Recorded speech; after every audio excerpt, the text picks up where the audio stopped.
So, this morning, I've been thinking about how sensitive we actually are as a species, or at least that I find, how sensitive I am to just everything, just things in the world, and how easily influenced my body is, and my mind. Because if I eat a bunch of junk food, the next day I'm literally not going to be in a good mood. I know it's guaranteed that I'm going to be a bit low, a bit of in a down state. And that's because when you set yourself on a diet or a way of eating that removes junk food, you realise that the influence it actually has on you. And I wonder about all these influences that I'll probably get into, try and name a few, that do affect my mood and affect how I am and affect how affect other people. And I think sometimes it's your fault, sometimes your behaviour is your fault, and sometimes it's not. That's sometimes how I look at it. I'm like, it is your fault in terms of you're the one who ate the junk food, so you're the one who's in this mood, and also you are in control, sort of. I think it just has an influence on you. But other things are like, it's getting to winter now, and the mornings are dark and the nights are getting dark, and I work inside. I don't see much sunlight, and the sunlight I would see would be in the morning and would be after work. So when that gets removed, when I don't have that anymore, I get in a little bit of a lower mood. That SAD, what is it? What is it called? Seasonal something disorder, maybe? When you don't get enough sunlight, so it makes you sadder, basically. And I'm sort of feeling that in this past week, a bit, not sad, but a bit slower, a bit of a lower mood, a bit of a rest sort of mood. And I think that's an influence. It's the vitamin D. Your body's not getting the vitamin D. Now I can't, these are all subjective, and I could test them, but I'm not going to test them, Another one for other people is caffeine. When someone, let's say, who's used to the morning coffee doesn't have the morning coffee, they're in a changed state. And I've never been one for caffeine. It's just never interested me. So I don't get that. I don't understand that. But I know people that if they don't have the coffee, they're almost a different person in the morning. They've almost got no energy. And it's so, one little thing just changes. Like, that could change your day, whether you start the morning fast and energetic and upbeat compared to missing your coffee and being a bit in a mood. And I also think, when you have a bad day, if you actually look at what a bad day is, it's a collection of things that go wrong. Some can be small, some can be big. But usually for me, it's a collection of small things that make you feel like you're having a bad day, that are quite irrelevant, really. And it amazes me how much it actually does. The small little things do influence me, and they put you in a bad mood, and you got to work to get out of it. You've got to almost sit down with your mind and go, listen, wake up. You know what I mean? You've got to kick it into gear. That's what I find. So it's not that these things guarantee you a bad day. It's just you've got to work a little bit harder. I find I've got to purposefully change my thoughts and say, get it into gear. Come on, step up. Come on.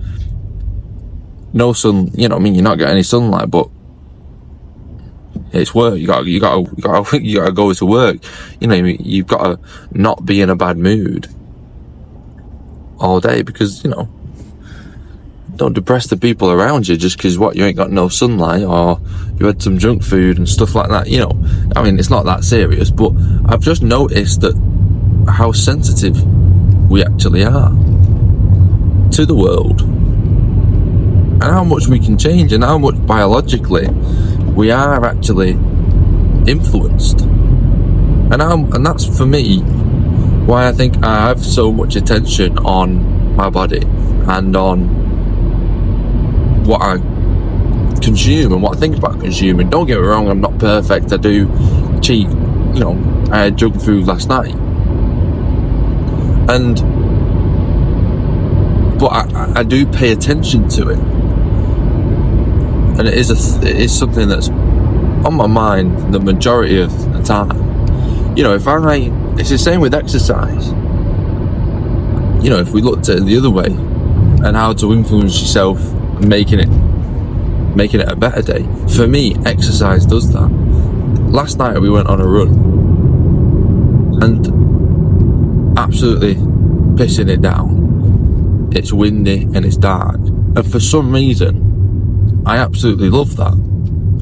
I have no idea why, because other people would be like, oh, not doing that, but I loved it, and it energized me, and I loved doing it. You know, we didn't go on a fast run, we weren't knackered. I weren't knackered at the end of it, you know. But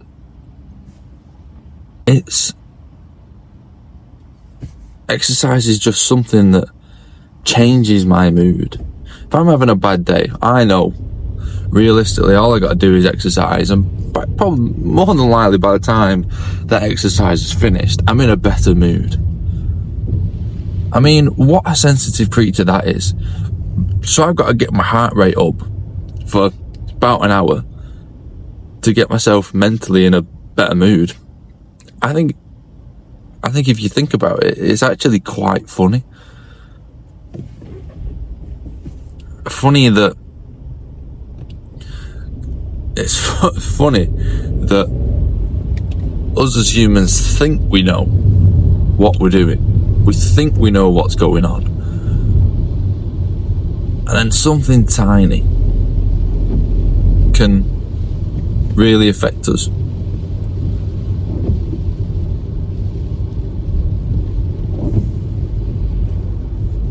And for me, it is tough to do all the time, but you do just have to be conscious about what you're doing. I almost look at it as your body is a separate person. And, you know, I think I've said this before about borrowing tomorrow's happiness for today. And that's what junk food is. That's what, when I have junk food and stuff like that, I realise that that's what can happen. Don't get me wrong, it don't happen every time, but it can happen. That I'm gonna wake up tomorrow in a lower mood, or if not a lower mood, not an upbeat mood, not a bit of an energetic mood. And it's like I'm sacrificing that for, if I'm eating the junk food yesterday, it's like, well, I wanted that junk food to have that happiness and joy or whatever. And it's like that separate person, that separate body has took that happiness, has took that joy. It's quite weird when you think about it like that, but yeah, I realise that we're kind of silly in a sense that that's what happens to us, and I think that's how easily we're influenced. You can see how we're easily influenced by other people. By, it only takes for someone to call you a name when you get upset, say some words to you, and we get upset. Yeah, they're only words. No one's trying to kill you. No one's trying to physically hurt you necessarily, yet we get upset, we get in a mood, we get insecure. We're a weird species. Bunch of pussies, really, but no, we're weird in a sense. But yeah, anyway, peace.